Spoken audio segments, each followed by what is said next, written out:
서울 강남.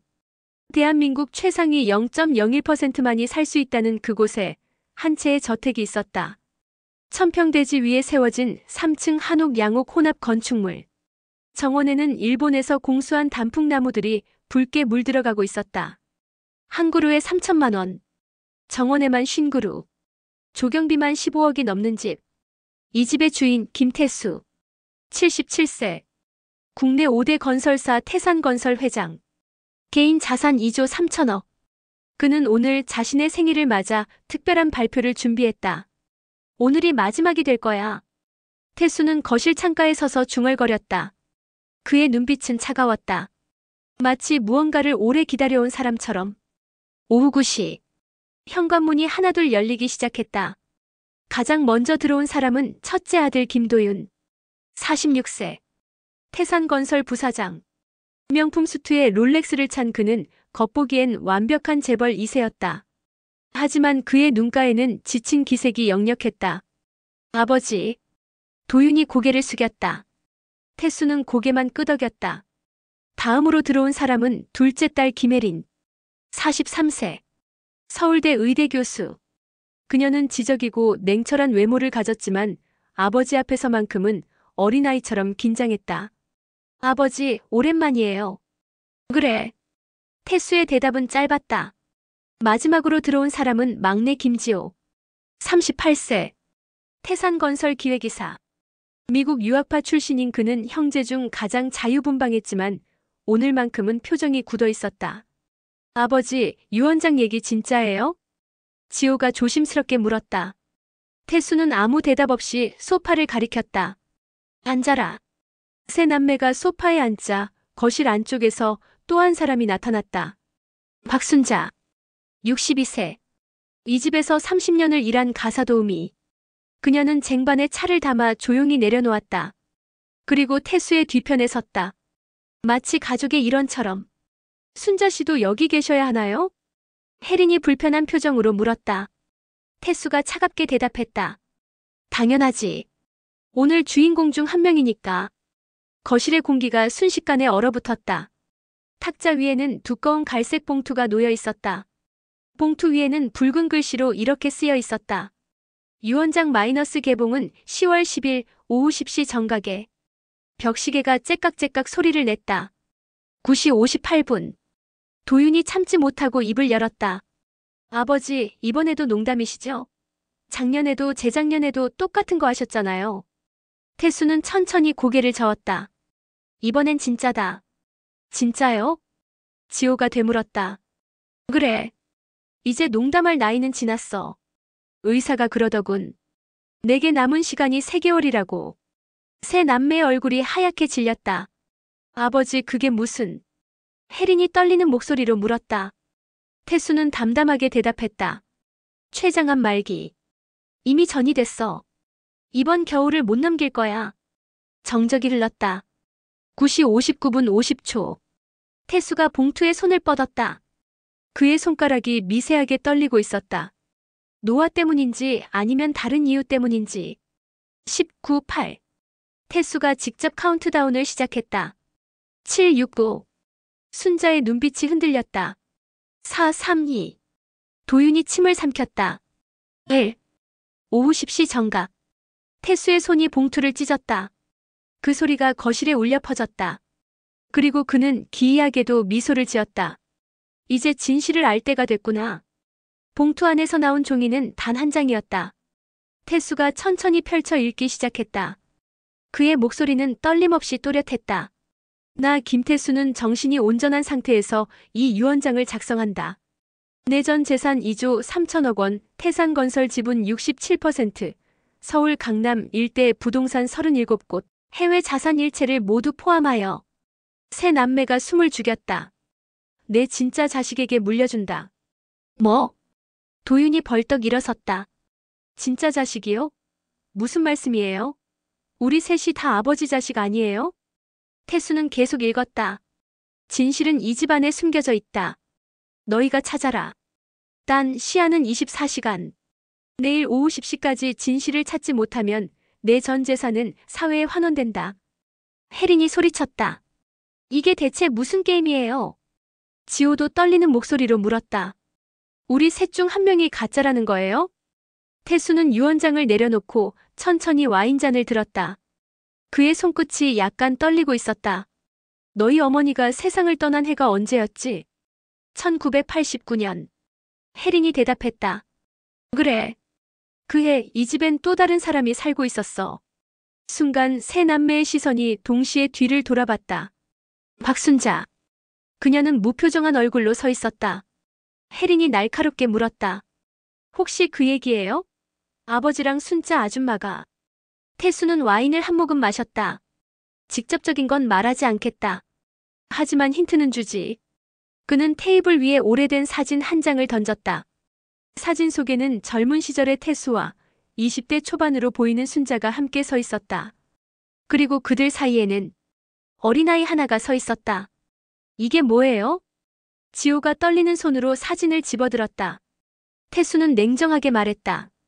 1989년 6월 3일. 너희 어머니가 교통사고로 돌아가신 지 정확히 3개월 후에 찍은 사진이다. 그럼 이 아이는? 찾아봐라. 그 아이가 누구인지. 태수는 자리에서 일어섰다. 법무사는 내일 아침 10시에 도착한다. 그때 공식적인 유언 집행이 시작될 거야. 그 전까지 너희끼리 진실을 찾아라. 그는 천천히 계단을 올라가기 시작했다. 아, 그리고 하나 더. 태수가 계단 중간에서 멈춰섰다. 너희 셋 중 한 명은 내 피를 한 방울도 받지 않은 아이야. 그게 누군지 내일까지 밝혀내라. 그의 목소리는 마치 사형 선고처럼 차가웠다. 문이 닫혔다. 거실엔 정적만 남았다. 그날 밤 11시. 세 남매는 각자의 방으로 흩어졌다. 하지만 아무도 잠들 수 없었다. 도윤의 방. 그는 책상 서랍을 열고 오래된 서류 뭉치를 꺼냈다. 자신의 출생증명서, 병원 기록, 어린 시절 사진들. 내가 가짜일 리 없어. 난 장남이야. 아버지가 가장 아끼던. 하지만 그의 손은 떨리고 있었다. 사실 도윤은 알고 있었다. 자신이 아버지와 혈액형이 다르다는 걸. 아버지는 O형. 하지만 자신은 B형. 어머니가 B형이었으니까 가능한 거야. 그렇지. 그는 스스로를 설득하려 했지만 불안은 점점 커져만 갔다. 자정이 넘어갈 무렵 도윤은 방문을 열고 복도로 나왔다. 그리고 혜린의 방 앞에서 멈췄다. 똑똑. 혜린아, 나야. 문이 열렸다. 혜린은 눈이 충혈된 채로 서 있었다. 오빠. 들어가도 돼? 둘은 혜린의 방으로 들어갔다. 도윤이 조심스럽게 물었다. 혜린아, 너 혹시 혈액형 검사 해본 적 있어? 왜? 그냥 아버지랑 맞는지 궁금해서. 혜린의 얼굴이 굳었다. 오빠, 설마 나를 의심하는 거야? 아니, 그게 아니라. 나도 이상해. 나도 오래전부터 의심했어. 혜린이 떨리는 목소리로 고백했다. 내가 대학병원에서 일하잖아. 몇 년 전에 호기심에 DNA 검사를 해봤어. 그래서 결과가 이상했어. 아버지의 유전자와 일치율이 50%가 안 나왔어. 보통 친자관계면 최소 50%는 나와야 하는데. 도윤의 얼굴이 하얗게 질렸다. 그럼 너 정말 아버지 딸이 아닐 수도 있다는 거야? 모르겠어. 검사 오류일 수도 있고 아니면 정말. 그때 복도에서 발소리가 들렸다. 두 사람은 동시에 입을 다물었다. 누군가 계단을 내려가고 있었다. 한편 1층 거실. 막내 지호는 혼자 남아 집안을 뒤지고 있었다. 진실은 이 집안에 숨겨져 있다. 그는 아버지의 서재, 장롱, 창고를 샅샅이 뒤졌다. 그러다 오래된 상자 하나를 발견했다. 먼지가 수북이 쌓인 1990년대 초반의 물건들이 담긴 상자. 상자를 열자 그 안에는 수십 장의 사진이 들어있었다. 젊은 시절의 아버지, 돌아가신 어머니, 그리고 박순자. 왜 이렇게 많아? 사진마다 순자가 등장했다. 때로는 아버지와 단둘이, 때로는 어린아이와 함께. 그리고 가장 아래에서 지호는 충격적인 사진 하나를 발견했다. 병원 침대에 누워있는 순자. 그리고 그녀의 품에 안긴 갓난아기. 사진 뒷면에는 이렇게 적혀 있었다. 1989년 9월 15일. 우리 아들. 지호의 손이 떨렸다. 1989년 9월 그때 형이 태어난 게 아니라. 그때 뒤에서 목소리가 들렸다. 이제야 찾았구나. 지호가 뒤를 돌아봤다. 박순자가 서 있었다. 그녀의 눈빛은 차갑고 슬프고 복잡한 감정으로 가득했다. 아줌마 이게 대체 뭐예요? 지호가 떨리는 목소리로 물었다. 순자는 천천히 다가왔다. 그리고 사진을 집어들었다. 이 아이는 내 아들이야. 그럼 이 아들이 지금 너희 셋 중 한 명이지. 순자가 조용히 웃었다. 하지만 그 웃음은 눈물처럼 슬펐다.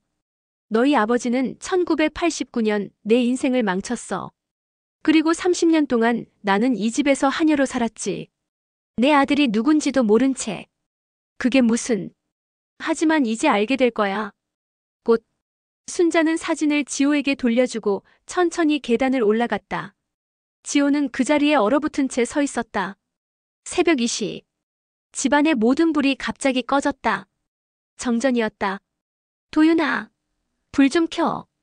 혜린의 목소리가 2층에서 들렸다. 도윤은 침대에서 벌떡 일어나 복도로 나왔다. 칠흑 같은 어둠. 손전등을 찾으려는데 번쩍 번개가 쳤다. 창밖으로 빗줄기가 세차게 쏟아지고 있었다. 혜린아, 괜찮아? 응, 근데 뭔가 이상해. 천둥이 쳤다. 콰르릉. 그 순간 1층에서 비명소리가 들렸다. 으악. 지호야. 도윤과 혜린이 동시에 계단으로 달려갔다. 번쩍. 다시 번개가 쳤다. 그 빛에 비친 광경은 계단 아래 피를 흘리며 쓰러진 지호. 지호야. 혜린이 달려가 지호를 흔들었다. 그의 이마에서 피가 흘러내리고 있었다. 정신 차려. 지호야. 지호는 천천히 눈을 떴다. 그리고 떨리는 손으로 무언가를 가리켰다. 저기 누가 밀었어. 뭐? 도윤이 손전등을 켰다. 빛이 계단 위를 비쳤다. 그곳에는 아무도 없었다. 하지만 계단 난간에는 핏자국이 묻어 있었다. 누가 있었어? 지호가 중얼거렸다. 검은 옷을 입은 사람 얼굴은 안 보였는데 갑자기 나를 밀었어. 혜린이 황급히 지호의 상처를 확인했다. 다행히 크게 다친 건 아니었다. 일단 너 소파에 누워있어.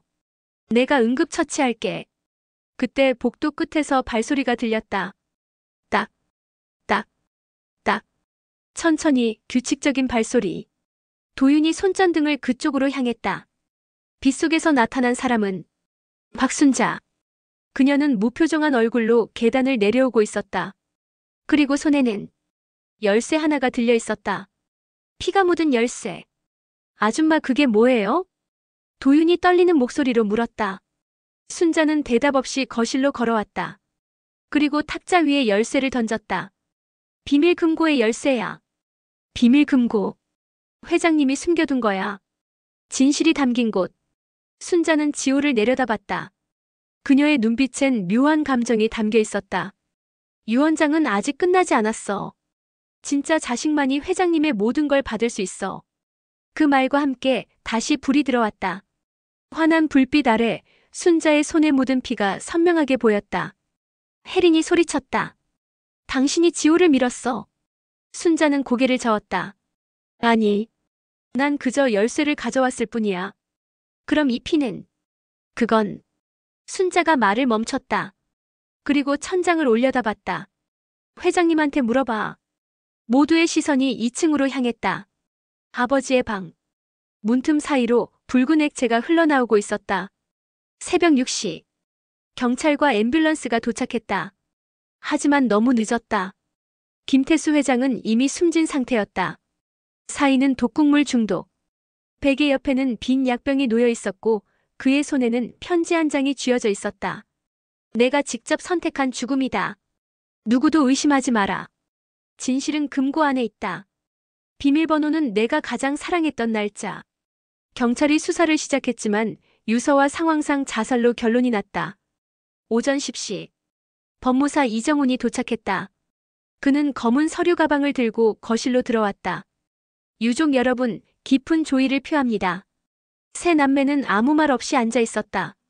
모두 밤새 울었는지 눈이 퉁퉁 부어 있었다. 법무사는 서류 가방에서 공증된 유언장을 꺼냈다. 고 김태수 회장님께서는 생전에 2개의 유언장을 작성하셨습니다. 하나는 어제 공개된 것이고 다른 하나는 이것입니다. 그는 봉투를 열었다. 유언 집행 조건은 다음과 같습니다. 재산은 내 유전자와 일치하는 사람에게 전부 상속한다. DNA 검사 결과는 비밀 금고 안에 있다. 금고의 위치는 서재 책장 뒤. 비밀번호는 1989년 6월 3일. 모두가 동시에 일어섰다. 서재로 달려간 그들은 책장을 치우고 벽을 두드렸다. 그러자 숨겨진 금고 문이 나타났다. 도윤이 떨리는 손으로 비밀번호를 눌렀다. 1-9-8-9-0-0-6-0-3. 딸깍. 금고가 열렸다. 안에는 봉투 하나만 덩그러니 놓여 있었다. 법무사가 봉투를 꺼내 개봉했다. 그 안에는 DNA 검사 결과지가 들어 있었다. 친자 확인 검사 결과 2025년 9월 검사. 마이너스 김도윤 46세 김태수 일치하지 않음 0%. 마이너스 김혜린 43세 김태수 일치하지 않음 0%. 마이너스 김지호 38세 김태수 일치하지 않음 0%. 마이너스 박순자 62세 김태수 부분 일치 목의 유전자 연관성 확인. 거실이 순식간에 정적에 잠겼다. 도윤이 종이를 낚아챘다. 이게 무슨 우리 셋 다 아버지 자식이 아니라는 거야? 혜리는 주저앉았다. 말도 안 돼 이럴 수가. 지호는 순자를 돌아봤다. 그럼 아줌마가 아버지랑? 순자는 고개를 저었다. 아니, 나는 회장님의 연인이 아니었어. 나는 그분의 여동생이었어. 뭐? 순자가 천천히 고백을 시작했다. 김태수 회장에게는 아무도 모르는 여동생이 있었어. 바로 나 김순자. 우리는 어릴 때 부모님이 돌아가시면서 헤어졌고 30년 만에 재회했지. 그럼 우리는 너희 셋 다 회장님의 진짜 자식이 아니야. 너희는 모두 입양된 아이들이야. 세 남매의 얼굴이 창백하게 변했다. 1989년 너희 어머니가 돌아가신 후 회장님은 고아원에서 너희를 데려왔어. 도윤이는 6살, 혜린이는 3살, 지호는 갓난아기였지. 혜린이 울먹이며 물었다. 왜 그런 짓을 하신 거예요? 외로웠으니까. 아이가 필요했으니까. 순자의 눈에서 눈물이 흘렀다. 하지만 회장님에게는 진짜 자식이 하나 있었어. 내가 낳은 아들. 바로. 그 순간 거실 뒤쪽 문이 열렸다. 휠체어에 앉은 사람이 나타났다. 세 남매가 동시에 비명을 질렀다. 그 사람은 김태수였다. 아버지. 도윤이 뒤로 물러섰다. 태수는 휠체어를 천천히 밀며 거실로 들어왔다. 그의 얼굴엔 차가운 미소가 떠올라 있었다. 놀랐니? 분명 돌아가셨다고. 혜린이 떨리는 목소리로 말했다. 태수는 웃었다. 연극이었어. 너희 반응을 보고 싶었거든. 이게 무슨... 법무사님 수고하셨습니다. 나머지는 제가 직접 하겠습니다. 법무사는 고개를 숙이고 나갔다. 그제야 세 남매는 깨달았다. 모든 게 치밀하게 계획된 연극이었다는 것을. 태수는 순자를 바라봤다. 순자 이제 말해도 되겠지? 순자는 고개를 끄덕였다. 태수가 입을 열었다. 순자가 내 여동생인 건 사실이야. 하지만 그녀에게는 아들이 하나 있었어. 1987년에 태어난 아이. 이름은 김민준. 그 아이가 어디 있는데요? 지호가 물었다. 태수는 천천히 지호를 바라봤다. 죽었어. 1999년 교통사고로. 순자의 눈에서 눈물이 흘렀다. 하지만 순자는 그 사실을 받아들이지 못했지. 그래서 복수를 계획했어. 태수가 계속 말했다. 순자는 내게 복수하기 위해 이 집에 들어왔어. 그리고 남의 아이를 데려와서 내 아들이라고 속였지. 세 남매의 시선이 동시에 한 사람에게 향했다. 지호. 지호의 얼굴이 하얗게 질렸다. 제가요? 태수는 고개를 저었다. 아니, 넌 정말 고아원에서 데려온 아이야. 그럼 누구요? 정답은 태수가 도윤을 가리켰다. 도윤, 넌 내 아들이 아니야. 넌 순자와 어떤 남자 사이에서 태어난 아이지. 도윤이 뒤로 휘청거렸다. 거짓말 그럴 리가. 순자가 고개를 떨구었다. 미안해, 도윤아. 난 너를 이용했어. 이용했다고요? 너는 1979년에 태어났어. 나와 한 남자 사이에서. 그리고 나는 너를 고아원에 보냈지. 도윤의 눈에서 눈물이 흘렀다. 그리고 10년 후 내가 이 집에 들어왔을 때 너도 이 집에 있었어. 6살의 너를. 왜 말 안 하셨어요? 복수 때문이야. 순자가 고백했다. 나는 회장님이 내 진짜 아들 민준이를 죽게 내버려뒀다고 믿었어. 그래서 복수하려고 했지. 회장님의 재산을 내 아들에게 물려주려고. 하지만 도윤은 당신 아들이잖아요. 혜린이 소리쳤다. 그래. 그래서 계획을 바꿨어. 도윤이를 회장님의 아들처럼 키우고 언젠가 모든 걸 물려받게 하려고. 태수가 차갑게 웃었다. 하지만 나는 다 알고 있었어. 도윤이가 내 아들이 아니라는 것도, 순자의 계획도. 그럼 왜 가만히 있었어요? 재밌으니까. 태수의 대답은 충격적이었다. 나는 이 모든 게 재미있었어. 가족이라는 이름으로 엮인 사람들이 서로를 의심하고 배신하고 무너지는 걸 보는 게. 도윤이 울부짖었다. 우리를 가지고 논 거예요. 그래. 너희는 모두 내 장난감이었어. 거실의 공기가 얼어붙었다. 그때 순자가 주머니에서 무언가를 꺼냈다. 작은 USB였다. 하지만 회장님, 당신도 모르는 게 하나 있어. 태수의 표정이 굳었다. 뭐? 당신의 진짜 아들은 죽지 않았어. 무슨 소리야? 순자가 USB를 테이블에 던졌다. 1999년 교통사고. 민준이는 죽지 않았어. 그건 내가 꾸민 거짓이었어. 거짓말. 아니야. 민준이는 살아있어. 그리고 지금 이 집 안에 있어. 모두가 숨을 죽였다. 순자가 지호를 바라봤다. 지호. 넌 고아원에서 온 게 아니야. 넌 내 아들 김민준이야. 세상이 멈춘 것 같았다. 지호는 믿을 수 없다는 표정으로 순자를 바라봤다. 말도 안 돼요. 저는 분명 고아원에서. 거짓말이야. 나는 너를 고아원에 맡긴 척하고 다시 회장님 집으로 데려왔어. 막내 아들이라는 이름으로. 태수의 얼굴이 일그러졌다. 불가능해. 지호의 DNA 검사 결과는 조작했어. 순자가 냉소적으로 웃었다. 당신이 의심하지 않도록 나는 법무사를 매수했어.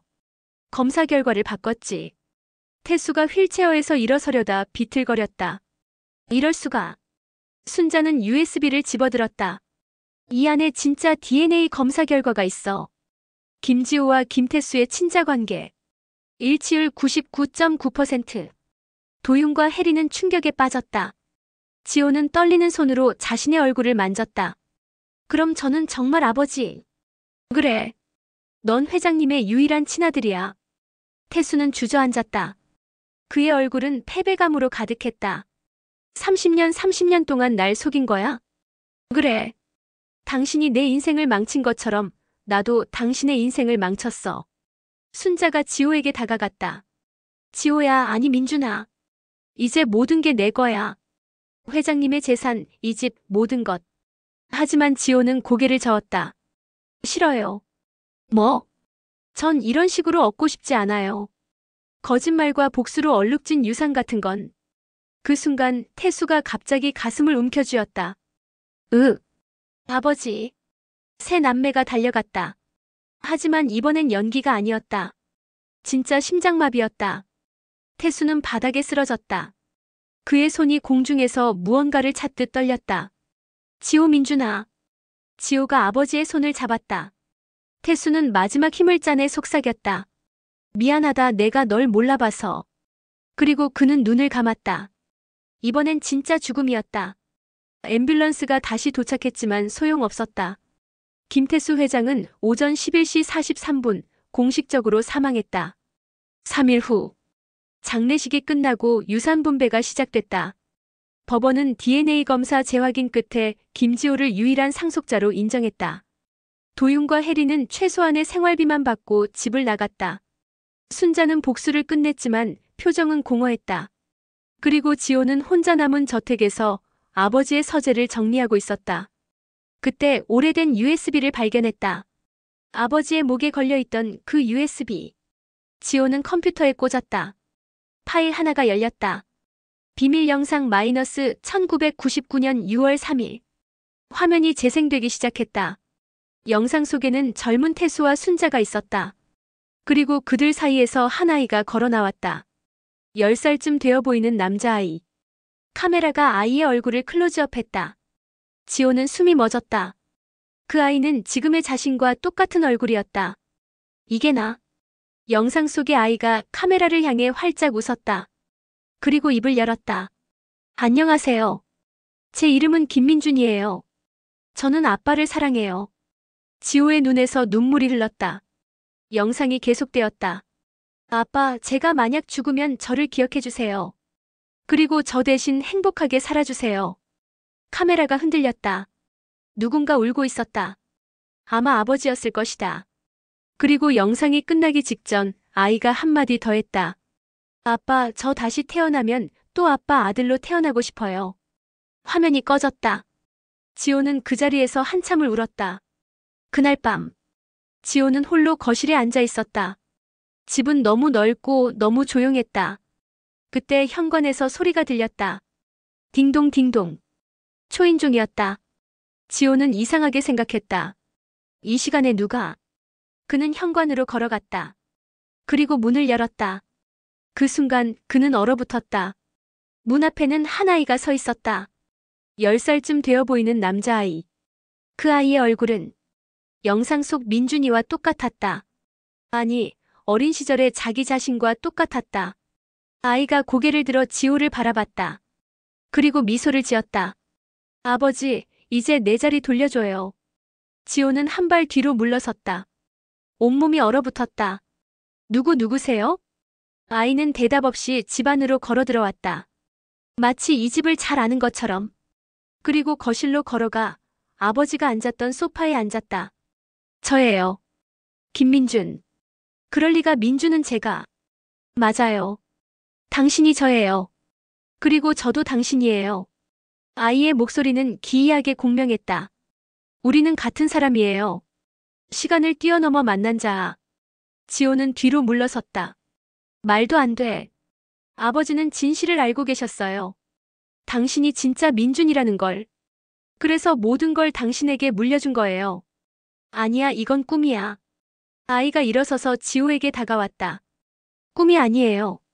당신은 30년 전에 죽었어야 했어요. 하지만 엄마가 당신을 살렸어요. 다른 아이의 기억을 심어서. 무슨. 그리고 이제 진짜 민준이가 돌아온 거예요. 아이가 지호의 손을 잡았다. 그 순간 지호의 눈앞이 하얗게 변했다. 수많은 기억이 쏟아져 들어왔다. 1999년 교통사고. 피투성이가 된 자신. 병원 침대. 그리고 엄마의 울음소리. 민준아, 깨어나줘. 하지만 깨어나지 못했다. 뇌사 상태. 그리고 어느 날 낯선 기억이 주입되기 시작했다. 다른 아이의 삶. 다른 아이의 이름. 김지호. 내가 죽었던 거야? 아이가 고개를 끄덕였다. 그래요. 그리고 지금 진짜 당신이 돌아온 거예요. 지호는 눈물을 흘렸다. 그럼 나는 누구지? 당신은 김민준이에요. 그리고 김지호이기도 해요. 당신은 두 아이가 하나로 합쳐진 존재예요. 아이가 미소를 지었다. 이제 당신은 모든 진실을 알았어요. 그리고 이 집의 진짜 주인이에요. 아이가 천천히 뒤로 물러섰다. 그리고 점점 희미해지기 시작했다. 잘 가요, 또 다른 나. 기다려. 하지만 아이는 이미 사라지고 있었다. 마지막으로 아이의 목소리가 울려 퍼졌다. 아버지를 용서해주세요. 그분도 당신을 사랑했어요. 그리고 완전히 사라졌다. 지호는 텅 빈 거실에 혼자 남았다. 그는 천천히 아버지의 소파에 앉았다. 그리고 창밖을 바라봤다. 정원의 단풍나무들이 붉게 물들어 있었다. 바람이 불었다. 나뭇잎이 떨어졌다. 그리고 지호는 조용히 속삭였다. 아버지, 이제 이해할 것 같아요. 그의 눈에서 눈물이 흘렀다. 하지만 그것이 슬픔의 눈물인지 깨달음의 눈물인지는 알 수 없었다.